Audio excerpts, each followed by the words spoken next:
میں اسے چودھری کیوں مانوں؟ میں اسے ملک کیوں مانوں؟ میں اسے ارائی کیوں مانوں؟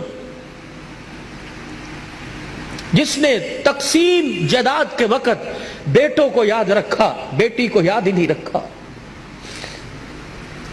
تو لاکھ قبر پہ گلاب کے پھول ڈال، تو لاکھ روزانہ ہر سال 10 محرم کو قبر کی لپائی کر، لیکن اللہ کی قسم بیٹی کو حصہ نہیں دیا۔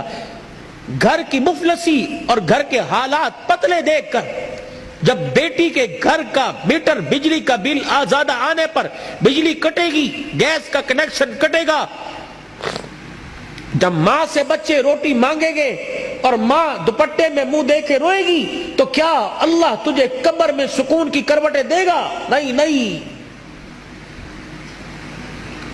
بیٹیوں کو حصہ دو۔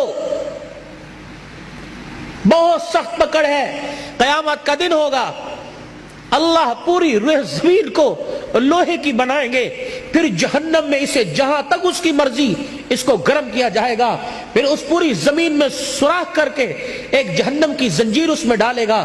اللہ فرمائیں گے لاؤ، جس نے دنیا میں بیٹی کو حصہ نہیں دیا، یہ زمین کی سلیٹ اس کے گلے کے اندر ڈال دو اور درے مار مار کے پورے میدان محشر کا چکر لگاؤ۔ لوگ پوچھے یہ کون ہے؟ کہ یہ وہ ظالم ہے جس نے تقسیم وراثت جائیداد کے وقت اپنی بیٹیوں کو یاد نہیں رکھا تھا۔ اچھا مجھے ایمانداری سے بتلاؤ، بیٹیوں کو حصہ نہ دینے پر تمہاری کون سی صحت میں اضافہ ہوتا ہے؟ بیٹے کون سا تمہیں سونے کے چمچے سے منہ میں تمہارے خوراک ڈالتے ہیں؟ اور یاد رکھنا، مرنے کے بعد بیٹے، اللہ ان کو زندگیاں دے، بیٹے جائیداد کے وارث ہوتے ہیں، لیکن بیٹیاں جب تک زندگی ہے باپ کی چرپائی کی وارث ہوتی ہیں، نہیں بھولتیاں، کمیٹیاں ڈال ڈال کے باپ کا ختم کروائیں گی، اپنے خامس سے مانگ مانگ کر پیسے جوڑ جوڑ کے جا مسیطے مٹھائی دیا، مولوی صاحب نے کہیں میرے ابو نو سال ہو گیا دعا کر دیں۔